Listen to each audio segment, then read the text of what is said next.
শাস্তি হবে ডবল। আমি নাম ধরে সতর্ক করছি এই জন্য, কারণ 4 শ্রেণীর মানুষের নাম ধরা যায় যাচ্ছে। জাতিকে যারা প্রকাশ্য শিরক এবং বেদাতের ভেতরে নিমজ্জিত করতে চায়, তাদের সম্পর্কে জাতিকে সতর্ক করার জন্য নাম ধরা যায় যাচ্ছে, এটা গীবত নয়।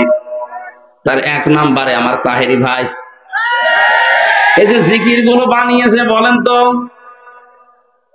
এই যে কেল্লা বাবা ফতে বাবা, তার মনে হয় আগা থেকে গোড়া পর্যন্ত পিটানো দরকার। কোথায় পেয়েছেন ভণ্ডা মানুষ পাগল।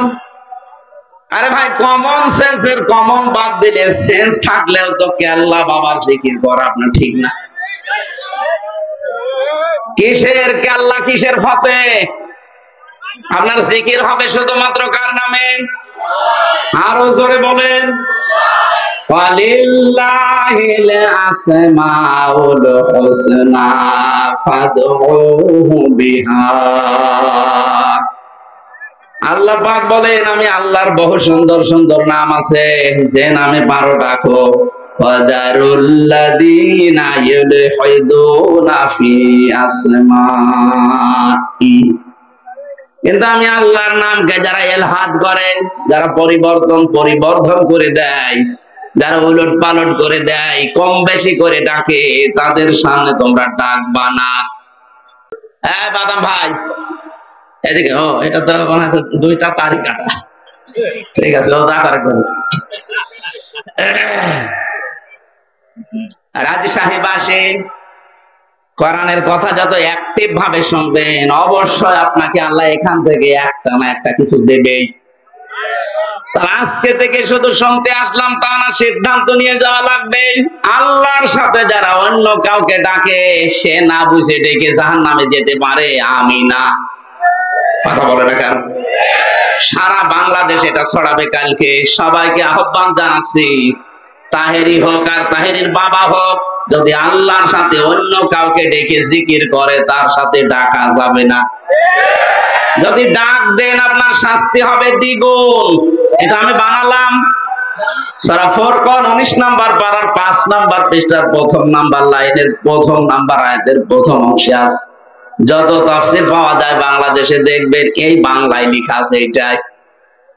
2য় নম্বরে, যদিও ইমাজ ভাই বলে ফেলেছেন হালকা, আমি টাচ দিচ্ছি, ওয়াল্লাযীনা লা ইয়াদউনা মা'আল্লাহি ইলাহান আখারা ওয়া লা ইয়াকতুলুনান নাফসাল্লাতী হারামাল্লাহু ইল্লা বিল হক।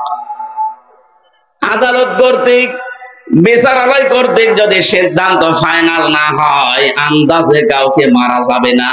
যদি কেউ মানুষ হত্যার সাথে জড়িত হয়, তার শাস্তি হবে কয়টা? আরো জোরে বলেন। এই পৃথিবীতে যারা মানুষ হত্যার সাথে জড়িত, আপনি তাদের দিকে তাকান, কি ঘৃণিত করে দিয়েছে আল্লাহ। হিটলার, চেঙ্গিস খান, কথা বলছেন না কেন? 2024-এ 5 আগস্টের আগ পর্যন্ত 2006-এর অক্টোবর 28 তারিখ থেকে শুরু করে যত হত্যা হয়েছে, এর সাথে যারা ডাইরেক্ট ইনডাইরেক্ট জড়িত, তাদেরকে আল্লাহ চেঙ্গিস খানের মতো ঘৃণিত করে দেবে। হিটলার, চেঙ্গিস খান যদিও গণহত্যার সাথে জড়িত হয়, আপনি কি? আপনার জন্য 2332 জন মানুষ হত্যা হয়েছে, একটারও কারণ আপনি দর্শাতে পারবেন না। শুধুমাত্র নিজের অবৈধ চেয়ার ঠিক রাখার জন্য আপনি এই কাজ করেছিলেন। এটা যদি রাজনৈতিক মঞ্চ না, আমি বলছি না, কিন্তু আমি স্পষ্ট করতে চাই, 8, 14, 18 এবং 24 পর্যন্ত যারা নির্বাচনের নামে প্রহসনে চেয়ারে বসেছিলেন, তাদের প্রধানমন্ত্রী বলা, সাবেক প্রধানমন্ত্রী, সাবেক এমপি, সাবেক মন্ত্রী বলাও জায়েজ না। কারণ এরা ভোট চোর, ভোট ডাকাত। ডাকাতকে, চোরকে যদি আপনি সম্মান দেন, হাদিস, কোন জালেমকে যদি কেউ সম্মান দিয়ে ডাকে, সম্মান দেয়, সঙ্গে সঙ্গে আল্লাহর আরশ কাঁপতে থাকে। 15.5 বছরে যে মানুষগুলো মানুষের অধিকার নষ্ট করেছে এরা আল্লাহর ভাষায় জালেম। কথা বলে না কেন? জালেমদেরকে কেউ যদি জেনে শুনে সম্মান দেয়, সম্মান দেখায়, সে যেই হোক, আল্লাহর আরশ কিন্তু কাঁপবে। এই জন্য এদেরকে আমার যতটুকু ধারণা জ্ঞান, এদেরকে প্রধানমন্ত্রী বলা, সাবেক প্রধানমন্ত্রী বলা ঠিক। সাবেক বলা যায় কারণ এর আগে একবার ছিল, ওইটা নাই, ঠিক আছে। কিন্তু বাকি এই 3-4 বারের উনি এখন বিশ্বের মডলদের কাছে শুনছে, বিভিন্ন জায়গায় শোনাতে চায় যে আমরা নির্বাচিত ছিলাম, আমাদেরকে নির্বাসন দেওয়া হয়েছে। এরকম একটা ডাহা মিথ্যা কথা একটা হাসি মানুষ আপনি বলতে পারলেন? এটা ডাহা মিথ্যা কথা না? এই 15.5 বছরে বাংলাদেশের নির্বাচন হয়েছে, কোন শয়তানও বিশ্বাস করবে না। আমার মনে হয় কোন ঘোড়াকে যদি জিজ্ঞাসা করেন, ঘোড়া পর্যন্ত হাসবে। একটা কথা বলবি, নির্বাচনের আগেই যারা ঘোষণা দিয়ে দেয় 154 জন, দিনের ভোট যারা রাতে করে, এ মানুষগুলো নির্বাচিত হওয়া এই শব্দ বলে কোন লজ্জায়? আপনি মিথ্যা বলছেন বলেন, কিন্তু হাসি নামটা কেটে দিয়ে বলেন, কারণ আমিও হাসি। কে কথা বলছেন না কেন?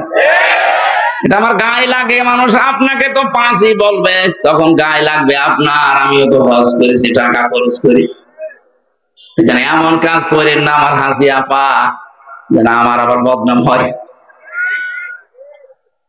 সিম্পেথি আপনি পাবেন না, কারণ আল্লাহর উপরে, আল্লাহ নিজে আপনার উপরে মামলা দেবে কিয়ামতে।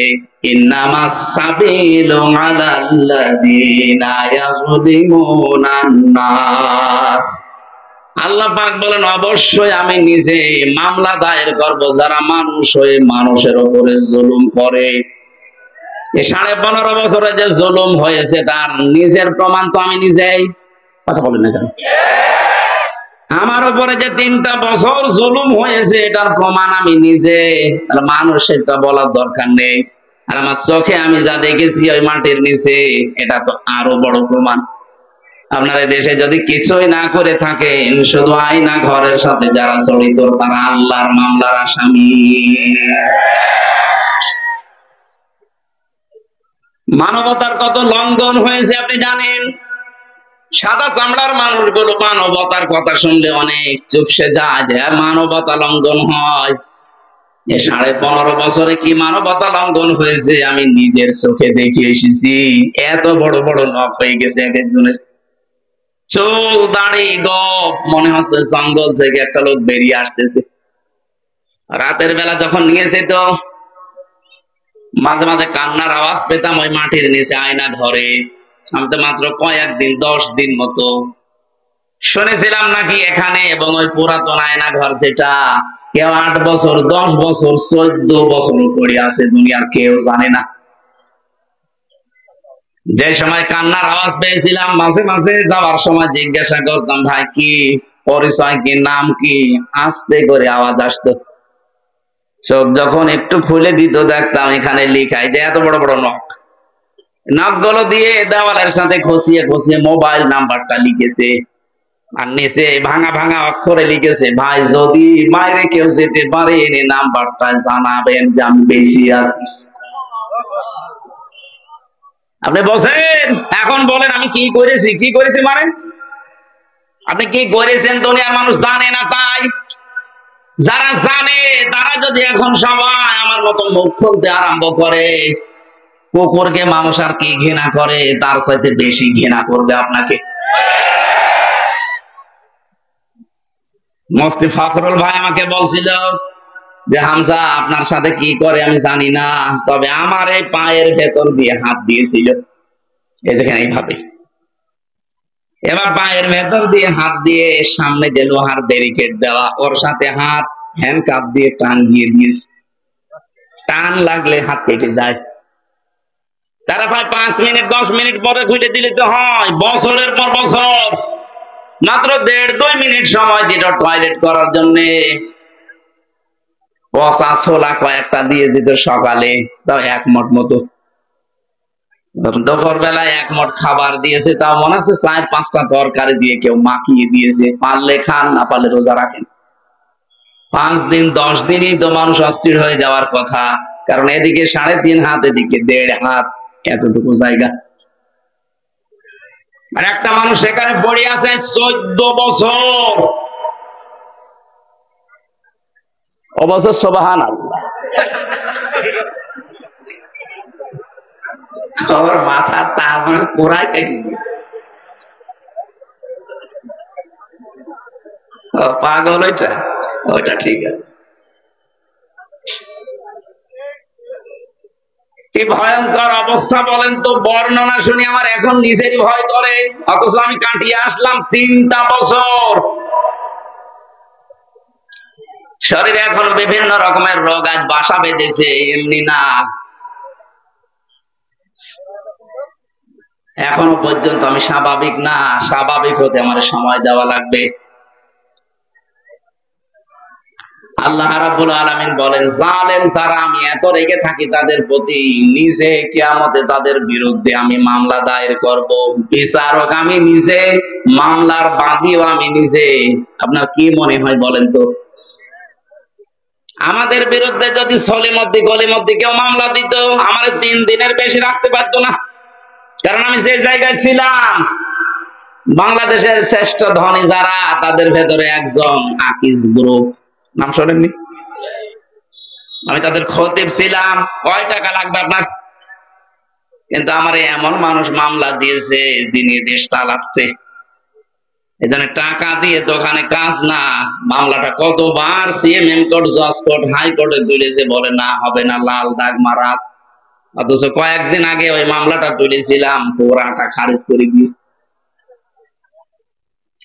বিচারপতি এভাবে মামলার নথি হাতে নিয়ে বলছে, কি দেখে বিচার করব, এর তো কোনো মাল নেই, যান সব খালাস করে দিলাম। বলতে গেলাম যে স্যার, এটা তো 3 বছর আপনার হাতেই ছিল। তখন তো বলেন যে মানে মাল নেই, এখন বলছেন মাল নেই। এইটাই বলতো যে হুজুর কিছু করার নেই, আমার হাত বাঁধা ছিল। কথা বলেন না কেন? আমার হাত বাঁধা ছিল, যেন আমি কিছু করতে পারি না, এখন হাত খোলা আছে। যত মামলা এরকম বানানো মিথ্যা আসবে, আমি কি সাক্ষীও দেখবো না, দেখলেই বুঝতে পারি যে এটা বানানো নাকি। কি মামলা আমি পড়েছিলাম, আমার সাথে একজন ছিল, বছর ঘরে ঘুমিয়েছিলাম, ঘর থেকে তুলে নিল, চোখ খুলে দেখছি আমি কি গো, থানার গারদে। আমার কখনো ঘুমের ঘর কাটে নিয়ে ঘুমে অবস্থায় থানার গারদে। পরে জিজ্ঞাসা করছে আমি কোথায়, থানায়। কেন? গাছ কেটেছিস? তখন স্বপ্নে। কি চলছিল বলেন দেশে, এই চলছিল। এক একজনের নামে মামলা কত 313টা পর্যন্ত পেয়েছি, 570টা মামলা দিয়েছে একজনের নামে। আমারও বলছিল রিমান্ডে যারা বলতে বলি, এগুলো যদি ম্যাজিস্ট্রেটের কাছে না বলে 50টা মামলা দেব। আমি বললাম যে স্যার, আপনি কি মামলা বানাবেন? বলছে সব বানানো আছে, শুধু লিখে দেব। অথচ সারা 15 বছর ওরা ছড়িয়েছে যে আমরা ন্যায় বিচার কায়েম করছি। এই দেশ নাকি ন্যায় বিচারের রোল মডেল ছিল, এই হচ্ছে ন্যায় বিচারের নমুনা। এটা আমার নিজের সাথে তাই বললাম। আমার ধরা থেকে শুরু করে ছাড়া পর্যন্ত পুরাটাই মিথ্যা। ধরে নিয়ে গেল আমার বাড়ির 2 তলা থেকে, পরের দিন পেপারে দিয়েছে না, ওনারা আমরা চোরহাট থেকে নিয়ে এসেছি, পুরাটা মিথ্যা। আর এরপরে যে সাক্ষী 3টা বছর যত রকমের, পুরাটা কি শুরু করেছিল। আর আলেমদেরকে তোলার সময় ওরা এত ভয়ঙ্কর অবস্থা তৈরি করতো, আদালতে মাজায় দিত দড়ি, সে মোটা দড়ি, হাতে দিয়েছে হ্যান্ডকাপ, ডান্ডা বেড়ি দিয়েছে পায়ে, আবার লোহার টপি দেওয়ার পরে বুকের ওপরে একটা বুলেট প্রেপ ও জ্যাকেট পরিয়ে দিয়েছে। দৃশ্য দেখে মনে হচ্ছে আরে বাবারে কি না কি, অথচ কিছু হই না। এই কাজ যারা করতো আজ তাদের কিছু কিছু মানুষকে, রাজশাহী বিভাগের একজন কালকে নাকি হাইকোর্টে রিট দিয়েছে, পলক সাহেব, যা আমি একজন এমপি, একজন মন্ত্রী, আমার ডিভিশন না দিয়ে আমার জঙ্গিদের ভেতরে রেখেছে। আরে ভাই, আপনাকে যে বাঁচিয়ে রেখেছে, এইটাই তো কপাল ভালো। আপনি যে কত মানুষ হত্যার সাথে ডাইরেক্ট ইনডাইরেক্ট জড়িত আপনি জানেন। এদেশে একামতের দিনের মানুষগুলোকে হত্যা করা হয়েছে বিচারিক প্রক্রিয়ায় নাম দিয়ে। যে সাক্ষী গুলো দিয়েছিল যারা, সব শোনা সাক্ষী, দেখা সাক্ষী নেই। কারণ দেখবে কি করে, জন্ম ৭৫-এ সাক্ষী দিয়েছে ৭১-এ। আপনার মা বাবার বিয়েও তো হয়নি, আপনি সাক্ষী দিলেন কি করে? কোরআনে কারীম আপনাকে ধিক্কার জানিয়েছে, হাল আতা আলাল ইনসানি হিনুম মিনাদ দাহরি লাম ইয়াকুন শাইআম মাযকুরা। মানুষের জীবনে কি এমন সময় যায়নি যখন সে উল্লেখ করার মতো কিছু ছিল না? রাজশাহীবাসী যে লোকটা ৭৫-এ জন্ম নিয়ে ৭১-এ সাক্ষী দিচ্ছে, ও কি সত্যি সত্যি ৭১ সালে উল্লেখ করার মতো কিছু ছিল? বলেন, কি দেখে সাক্ষী দিতে গেলেন? আজ তামাম দুনিয়ার কাছে ঘৃণিত হয়ে গেছেন আপনি। এখানে মিথ্যা সাক্ষ্য যারা দেয়, আল্লাহ ২৪ ঘন্টা তাদের উপরে লানত দিতেই থাকে। অথচ বাংলাদেশে মিথ্যা সাক্ষীর ভরি ভরি চলছিল। কথা বলেন ঠিক কি? প্রতিযোগিতা আরম্ভ হয়ে গিয়েছিল টাকা খেয়ে। যে ছোট্ট একটা বর্ণনা দিলাম, বলেন তো এই অবস্থায় মানবতার লঙ্ঘন তখন হয়নি? আর এখন ওদেরকে শুধু মাথায় দড়ি না, হাসতে হাসতে নিয়ে যাচ্ছে আদালতে। ডিভিশন দেয় নিতে। আপনাকে ডিভিশন দেবে কোন কারণে? আপনি কি এমপি ছিলেন? আপনি তো সিলেক্টেড, ইলেকশনে না সিলেকশনে। আপনি কিসের এমপি? মিথ্যা কথা বলে নামের আগে সাবেক এমপি লিখলেই হবে। আমরা আপনাকে মানি না। বিশেষ করে ১৫.৫ বছরে যত নির্বাচন হয়েছে সব যেহেতু অবৈধ, এমপিরা অবৈধ। যত টাকা নিয়েছেন সব টাকা ফেরত দেওয়া লাগবে বেতন হিসাবে। কথা বলছেন এখানে এক একজনের বাড়ি, কেউ বেগম পাড়ায়, কেউ সাহেব পাড়ায়। আমি নিজে সেদিন মালয়েশিয়া দেখে আসলাম। কি এগুলো বলছে সাহেব পাড়া? সাহেব পাড়া মানে লন্ডনে, কানাডায় আছে বেগম পাড়ার, এখানে বানিয়েছে সাহেব পাড়া। কোরআনে কারিমের কথা আমি তুলেছিলাম হারজন দিয়ে। আপনি মানুষের সামনে যখন ব্যাখ্যা করবেন, এমন এমন মানুষ আছে বানানো ইবাদত নিয়ে তারা ব্যস্ত। এই যে জিকিরের একটা বললাম, আল্লাহকে ডাকে কিন্তু পাশাপাশি অন্য কাউকে ডাকে, এর শাস্তি হবে দ্বিগুণ। কয়টা? ২ নম্বরে যারা মানুষ হত্যার সাথে জড়িত, যারা যারা করেছেন, আপনার দুনিয়াও শেষ, আখিরাতও শেষ। আপনার শাস্তি ডবল হবে। সূরা নিসার ৯৩ নম্বর আয়াতে ভয়ঙ্কর ৫টা সাজার কথা আল্লাহ দিয়েছে যারা মানুষ হত্যাকারী। অমাইয়াকুল মুমিনাম মুতাআম্মিদান ফাজাযাউহু জাহান্নাম খালিদান ফিহা وغضب الله عليه ولعنه وأعد له عذابا عظيما।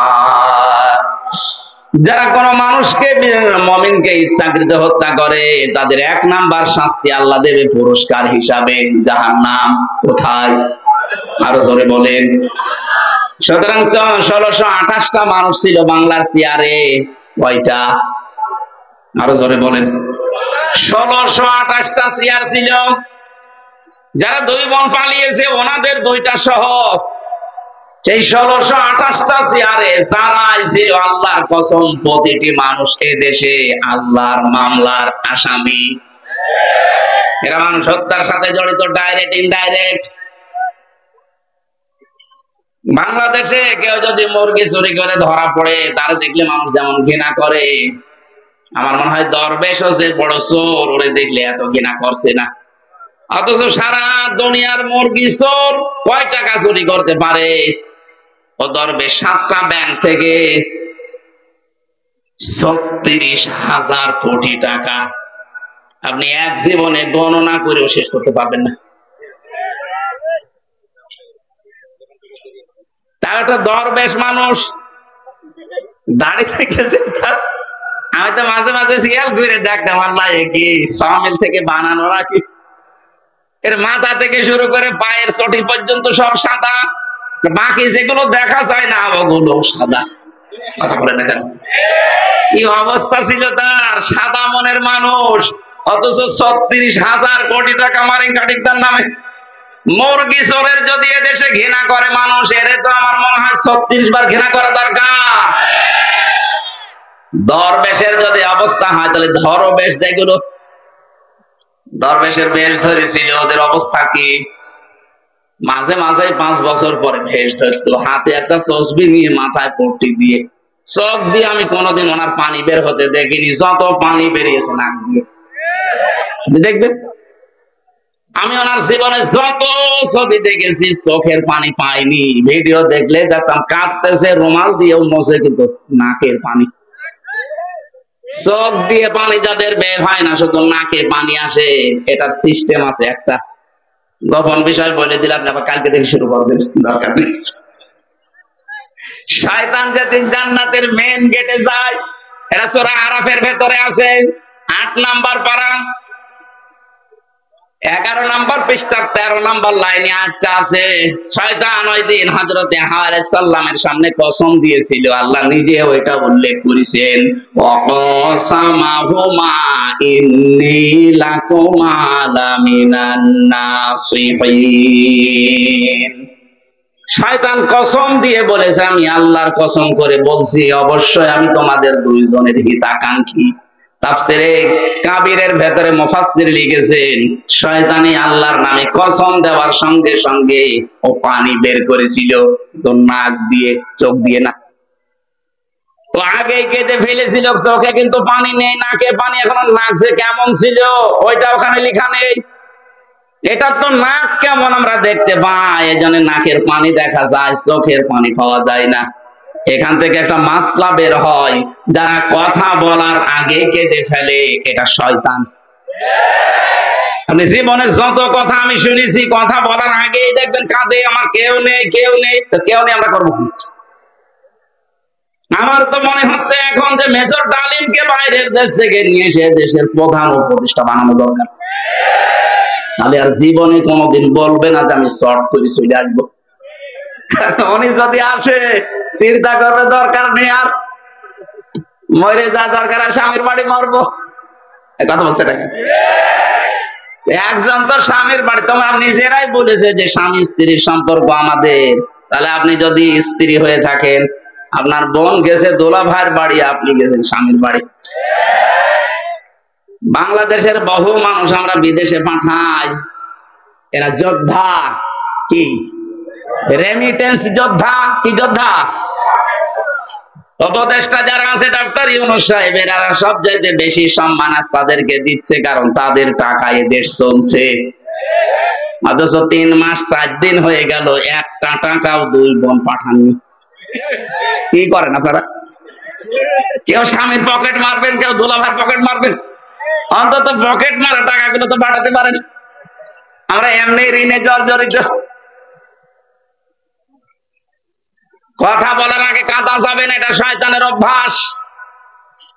আমি যেটা বলতে চাচ্ছিলাম, মানুষ হত্যার সাথে যারাই জড়িত, এই যে কতগুলো শাস্তি বললাম, কোনটা থেকে আপনি রেহাই পাবেন বলেন?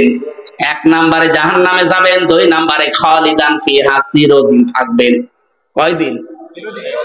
এদেশে একটা ভুল কথা প্রচার করা আছে যে না, যা করি করি, কালেমা তো একদিন পড়েছি, নাই 10 বছর থাকবো, এরপরে যখন বের হয়ে আসবো তখন আবার হাউজে কাউসারের পানি দিয়ে আল্লাহ গোসল করিয়ে বের করে দেবে, আগে যে হামজা ছিলাম ওই রকম হয়ে যাবো। আমি জেলখানায় ঢোকার আগে 21 সালে, তখন আমার 66 কেজি ওজন ছিল, বের হওয়ার সময় 60 কেজি, 6 কেজি কমে গেছে। অনেকেই মনে করে যে জাহান্নামে নাই 10 বছর থাকবো, 70 কেজি হয়ে ঢুকবো, নাই 65 কেজি বের হবো। 65 কেজি বের হবেন কি করে আপনি? খালিদান ফিহা, এটা মাসদার, যারা গ্রামার বোঝে জিজ্ঞাসা করেন। মাসদার সরাসরি শব্দ আল্লাহ কোরআনে দিয়ে দিয়েছেন, ভাঙাচোরা নেই। খালিদান ফিহা, চিরকাল থাকা লাগবে। এখন এই চিরকাল কতদিন? সূরা জুমারের 19 নাম্বার 20 নাম্বার আয়াতে আল্লাহ এই তথ্যটা দিয়েছেন, কতদিন থাকবেন। এদিকে তাকান, যারা বের হয়ে যাবেন, চট করে চলে আসবেন, এই চিন্তা ভাবনায় আছেন দুনিয়ায়। জাহান্নামে এরকম না। আফামান হাক্কা আলাইহি কালিমাতুল আযাব আফা আনতা তুনকিযু মান ফিন্নার। আমার মনে হয় কোরআনের এই আয়াতটা বুঝলে অনেক মানুষ গোনাহ ছেড়ে দেবে। আল্লাহ বলেন, আমি যার উপরে বিচারের দণ্ডাদেশ দিয়ে আমি আদেশ জারি করে দিয়েছি যে জাহান্নামে যা।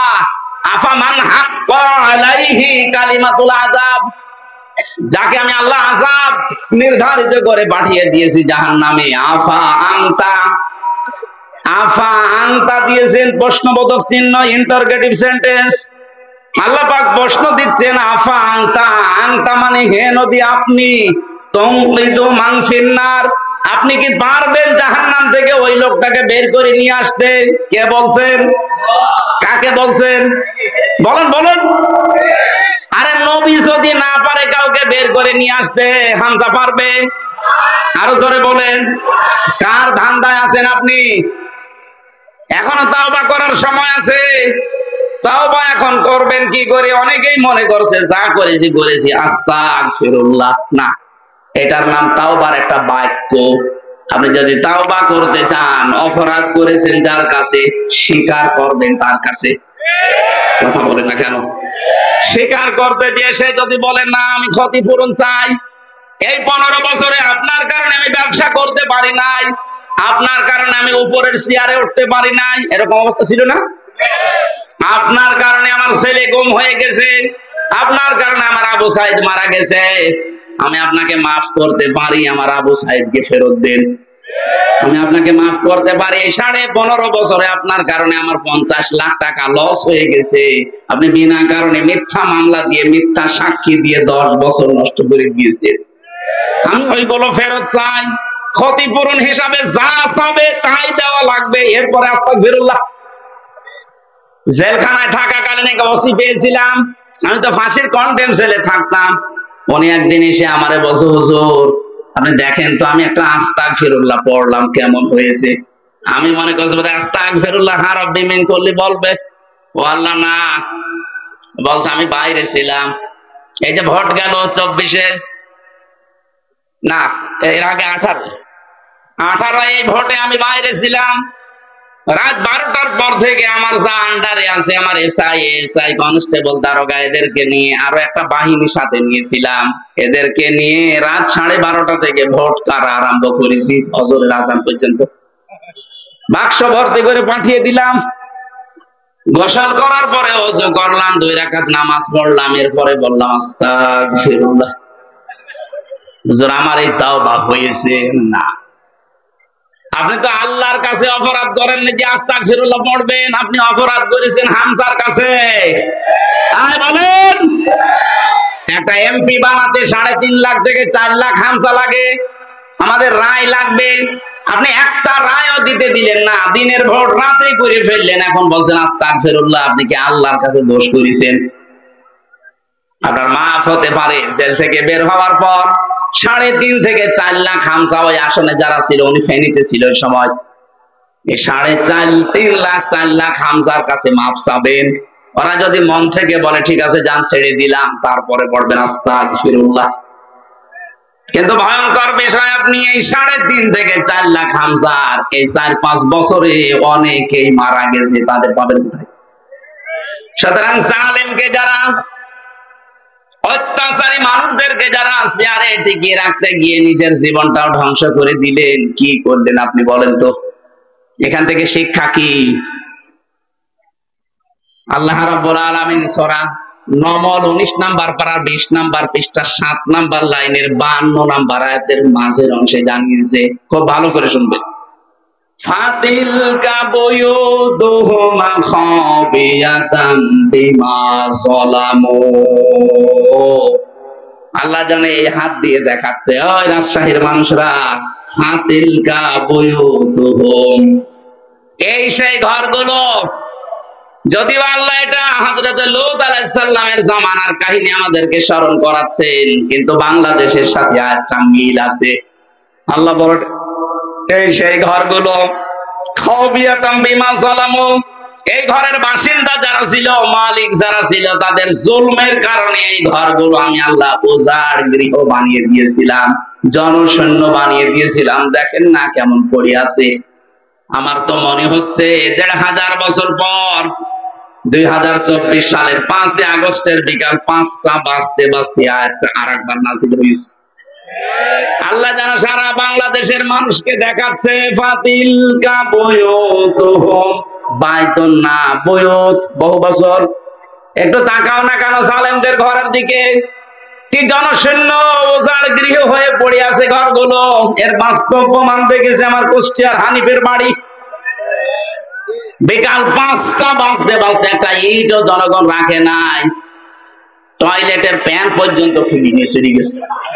হ্যাঁ, আমার মনে হয় ও যদি থাকতো ওর সব কেটে শেষ করে দিত। শুধু একটা, আমার তো ৬৩০টা থানায় যাওয়া হয়ে গেছে প্রায় কম বেশি। যত জায়গায় যাচ্ছে দেখি জালেমদের বাড়িগুলো আজ আয়াতের সাথে মিল আছে। খাওয়াবিয়াতান, আল্লাহ বলেন আমি জনশূন্য করে দিয়েছি, ঠিক জানো তাই। কেউ আর এখন ওখানে থাকে না, বাড়ি ঘর গুলো এখন অভিশপ্ত, উজাড় গৃহ হয়ে গেছে। এত দামি বাড়ি যেটা মানুষ গেলে অনেকে চমা খেত, পরশু দিনের পত্রিকায় দেখলাম সেখানে দলবদ্ধ হয়ে অনেকে টয়লেট করছে। হ্যাঁ, জামাতবদ্ধ টয়লেট চলছে। আমি ১৬ সালে একবার হজে গিয়ে কাবা শরীফ তাওয়াফ করার পর উপরে গেলাম, যে দেখে আমার পেটে যন্ত্রণা। এক পুলিশ ডাকলাম, ইয়া সাদিক তাল, বন্ধু এদিকে আসেন। কি এতক্ষণ তো আমার ভালোই লাগছিল, হঠাৎ আমার পেটে ব্যথা করছে, কি কারণে? এখানে ডাক্তারের কোনো কি ফার্মেসি এগুলো কই? আমারে বলছে ইয়া হাজি হল হজ্জাতাই না বিলাদুকা। ও হাজি, দেশ কোথায়? যে তুমি বাংলাদেশ। বাংলাদেশ থেকে এসেছি। আমারে বলছে হাজি জানেন না এটা কোন জায়গা? না তো। আবু সাইলের বাড়ি। আপনি এখনো পায়খানা না করে দাঁড়িয়ে আছেন, তাড়াতাড়ি করেন। পায়খানা খুঁজে দেখে আমার পেটের যন্ত্রণা ব্যথা ভালো হয়ে গেছে। আমার মনে হয় আল্লাহ আমাকে জানাতে চেয়েছে, হামজা এত টাকা খরচ করে আসলে আরে শয়তানের বাড়িতে পায়খানা না করে চলে যাবা, তাড়াতাড়ি করো। ১৫০০ বছর পরে ঠিক জালেমদের বাড়িগুলো আল্লাহ ওই কায়দায় বানিয়ে দিয়েছে। নাই দেখেন এই পেপারে একেবারে হেডলাইনে ৭-৮ জন মিলে যাচ্ছে, মনে আছে জামাতবদ্ধ প্রসাব চলছে, এক একজন এক এক দিকে মুখ দিয়ে। প্রত্যেকের হয়তো পেটে ব্যথা, আমার মতো নয়, কোন মান্নত করে যাচ্ছে। কথা বলছি না কেন? আল্লাহ খাওয়াবিয়াতানটা মানুষ দেখিয়ে দিয়েছে। খাওয়াবিয়াতান মানে উজাড় গৃহ, জনশূন্য, মানব শূন্য করে দেব, শয়তান পর্যন্ত ওখানে থাকবে না, এমন ভোতুড়ে করে দেব। আল্লাহ তাই করে দিয়েছে। পরশুদিন আমার মনে হয় আমার ছিল দিনাজপুরে, ওখানে যিনি ছিল তার বাড়িটা এখন জাতীয় টয়লেট হয়ে গেছে। রাজশাহীর অবস্থা একই। এক কথা বলে না কেন? এর পরের শব্দটা বলার জন্য আমি এ পর্যন্ত এসেছি। এখানে আরবি গ্রামার যারা বোঝে, লামে তাকিদ আছে, দেখবেন ইন্না ফি যালিকা লায়াতাল লিকাউমিন ইয়ালামুন। আল্লাহ পাক বলেন অবশ্যই এর ভেতরে শিক্ষা আছে তাদের জন্য, যে মানুষগুলো দুনিয়া একটু জ্ঞান রাখে। কি নেবেন এখান থেকে শিক্ষা? এত বড় বড় জালেমদের 15.5 বছর এত বড় ক্ষমতাধারী মানুষ। আমি হানিফ সাহেবের নাম বললাম কারণ কি দা পড়ছিল দেখেছেন। কথা বলছেন কেন? কুষ্টিয়া সহ প্রায় 15টা জেলা আমারে আসতেই দেয়নি। 3 বছর জেলে রাখার পর ওর স্বাদ মেটে নাই। আমার নিজের জেলা কুষ্টিয়া, অথচ আশপাশের প্রায় 14-15টা জেলায় আমারে ঢুকতে দেয়নি। বলছে অন্য হুজুর নিয়ে আসো, হামজা যেন না আসে। অন্য হুজুর এসে আপনার বাবার কথা বলবে। কোথায় গেলেন আজকে? কোথায় আছেন আপনি? খুঁজতেছে আপনাকে জনগণ, কই? না আর কোন খোঁজ নেই। বাড়িটা এখন জাতীয় টয়লেট বানিয়ে দিয়েছে আল্লাহ। তার সম্পদাদি আজ কোথায়? কোটি কোটি কোটি কোটি টাকার মালিক ছিল, আত্মীয় স্বজন দেশে নেই, সব কানাডায়। স্ত্রী সন্তান ছেলে মেয়ে যা আছে সব পাঠিয়ে দিয়েছে। এদেশে ছিল কোথায় আছে আল্লাহ জানে, আর সে জানে। এখান থেকে আল্লাহ লামটা তাকিদ দিয়ে আমাদেরকে জানাতে চেয়েছেন, বাংলার মানুষেরা, এরা এত বড় দাপটওয়ালা মানুষ যদি এখন জাতীয় টয়লেট বানিয়ে ফেলে বাড়ি ঘর জনগণ, 5 বছরের জন্য সামনে যারা আসবা এরাও যদি এদের মতো জুলুম করো তোমাদের বাড়ি ঘর টয়লেট হয়ে যাবে। আমি আশা করি বুঝে ফেলেছেন। এরপরও যদি না বোঝেন এদিকে আসেন, আপনার কোরআন দিয়ে বুখারী দিয়ে হবে না, বাকারি লাগবে। রেকর্ড হচ্ছে, এই জন্য বলছি যারা আসবেন চেয়ারে ভবিষ্যতে তারা যেন জালেম হয়ে যাবেন না, কারণ জালেমদের কোনো ছাড়। বলেন বলেন, জালেমরা মামলার আসামি কার? আমরা যদি এদেশে মামলা নাও দেই আল্লাহ নিজে মামলা দেবে। এই দিকে খেয়াল করে চেয়ারে বসলে জুলুম করবেন না। শুধু চেয়ার মানে ক্ষমতার এই চেয়ারই না, আছে যে চেয়ারে বসে আছেন ওখান থেকে, এই যে স্যার যে চেয়ারে বসে থাকে ওনার নিচে যারা কাজ করে সবাই ওনার কাছে ইতিম। কথা বলেন না কেন? ইমাম সাহেব যে চেয়ারে বসে আছে ওনার নিচে যা আছে সব ওনার কাছে অসহায় ইতিম। চেয়ারে বসে যদি আপনার কারণে জুলুম হয়ে যায় কারো প্রতি, ওই লোকটা যদি কিছু নাও বলে আপনি কিন্তু আল্লাহর মামলার আসামি। এটার নাম বাংলায় বলে আল্লাহবাদী কেস। কি বলে? পুলিশের কাছে বাধা দিলে পুলিশবাদী কেস হয়। আর এগুলো সব আল্লাহর সাথে সম্পৃক্ত। এজন্য আমরা যেখানে যাই করি না কেন আমার দ্বারা যেন জুলুম হয়ে না যায়, বিশেষ করে মানুষ হত্যার মতো জঘন্য অপরাধে আমরা যেন না জড়াই। 3 নাম্বার, ওয়ালা ইয়াজনুন, জিনা করা যাবে না। আর জিনার 6 লাভ চলছিল, কি অবস্থা বানিয়েছিল জিনা, এই যে সমকামিতা পর্যন্ত জারি করে দিয়েছে।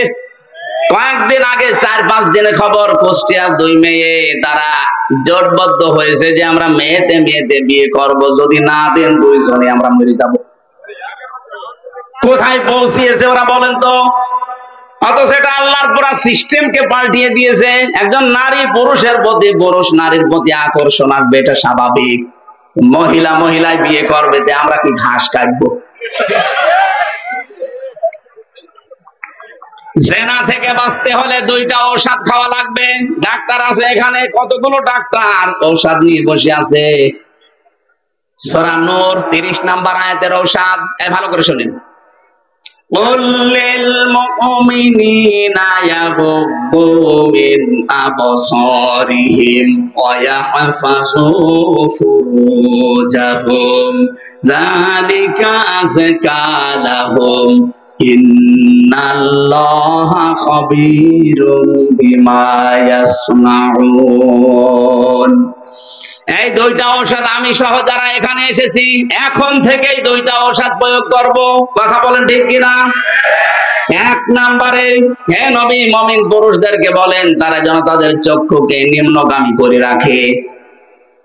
এই চোখ নিচু করে রাখা লাগবে। 14 জন মহিলা বাদ দিয়ে দুনিয়ার যত মহিলা আছে সবাইকে, এই 14 জনের ভেতরে আপনার মা, আপনার বোন, আপনার নিচের মেয়ে, আপনার ভাইয়ের মেয়ে, বোনের মেয়ে, এরকম ফুফু আছে, খালা আছে, 14 জন মহিলা, এদের সাথে পর্দা করা লাগবে না। পর্দা করা লাগবে না মানে হ্যাঁ, তাদের মুখমণ্ডল, হাতের কবজি আর পায়ের পাতা বাদ দিয়ে তাদের ওপরের শরীর ঢেকে রাখা লাগবে। কিন্তু তাদের সামনে আপনি যেতে পারবেন। কিন্তু 14 জন বাদ দিয়ে পৃথিবীর যে কোনো মহিলার সামনে পেছনে যদি কেউ যেতে চায়, কথা বলতে চায়, মাস্ট বি তাকে চক্ষু নিম্নগামী করা লাগবে। এখন তো অনেকে বান্ধবের সাথেও চক্ষু নিম্নগামী না, আরো আল্লাহর রাস্তায় দেখে নিয়ে বলে কি সুন্দর তুমি, আমি আল্লাহর সৌন্দর্য দেখছি, বলেন নাউজুবিল্লাহ। শয়তান কিন্তু বসে নেই এটাকে তীর হিসাবে ব্যবহার করে আপনার চরিত্র ধ্বংস করে দেবে। এজন্য আজকে থেকে আমি সহ যারা যেটা দেখা সামনাসামনি জায়েজ নেই, এটা মোবাইলে, ওটা টিভির পর্দায়, কম্পিউটারে দেখা জায়েজ নেই। এখানে মোবাইলে যাদের এমন দৃশ্য আছে যেটা দেখলে নিজে নিজে ভালো লাগে, আনন্দ লাগে, কিন্তু অন্য কেউ দেখলে লজ্জা লাগে, এই মুহূর্তে ওটা ডিলিট করে ফেলেন। নিজে দেখলে আনন্দ পান, ভালো লাগে, অন্য কেউ দেখলেই লজ্জা লাগে, এরকম কোন দৃশ্য যদি মোবাইলে থাকে এক্ষুনি ডিলিট করা লাগবে। কারা কারা করবেন হাত তোলেন তো। দাঁড়িয়েওয়ালা মানুষ, দেখি মোবাইল দেখি কি আছে, দেখেন তো ভিডিও ফাংশন দেখেন কি আছে। আপনি কি রাখেন মোবাইলে, ডিলিট করে দেন থাকলে? আলহামদুলিল্লাহ, না ওনার সৎ সাহস আছে। কিন্তু বহু মানুষ এমন এমন দৃশ্য মোবাইলে রেখে দেয়, নিজে নিজে দেখলে আনন্দ লাগে, অন্য কেউ দেখলে লজ্জা পায়। এ আছে না? কথা বলে না কেন? চক্ষু এটা হেফাজত করা লাগবে, নিম্নগামী। 2 নম্বরে লজ্জা স্থানের হেফাজত করা লাগবে। যেটা আপনার সাথে বিয়ে হয়েছে ওইটাই ফাইনাল। আরে ভাই, আমাদের বিয়ে শাদী এটা শুধুমাত্র মজা করার জন্য না। নবীজি একটা বিয়ের কথাই উদ্বুদ্ধ করেছেন।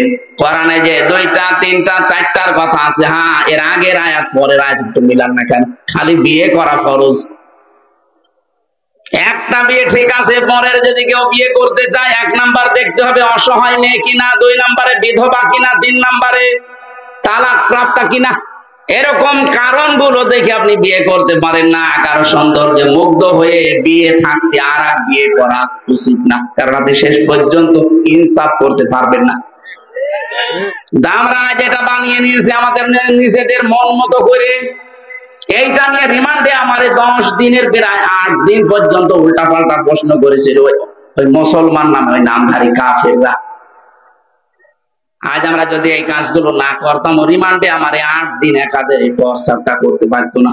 অথচ এটা আল্লাহ পাক কোনদিন এইভাবে দেননি। আগের আয়াত পড়ে না, পরের আয়াত পড়ে না, শুধু নিসারে 3 নাম্বার আয়াত পড়ে আমারে প্রস্তাব করেছে। বিয়ে করা যাবে 2 2 3 3 4 4 কখন? যদি অসহায় মেয়ে পান, যদি বিধবা মেয়ে পান, যদি স্বামী পরিত্যক্তা মেয়ে পান। এই কথা বলছে না কেন? এরকম মেয়ে লোক পাইলে আপনি তার অসহায়ত্বের সুযোগ নিয়ে বিয়ে করে তাকে প্রতিষ্ঠিত করেন। ওরে আল্লাহ, আমি তো মনে করছি এখনো 1 ঘন্টা আছে। আমার ঘরে কি নষ্ট হয়ে গেছে? 4টা বাজে।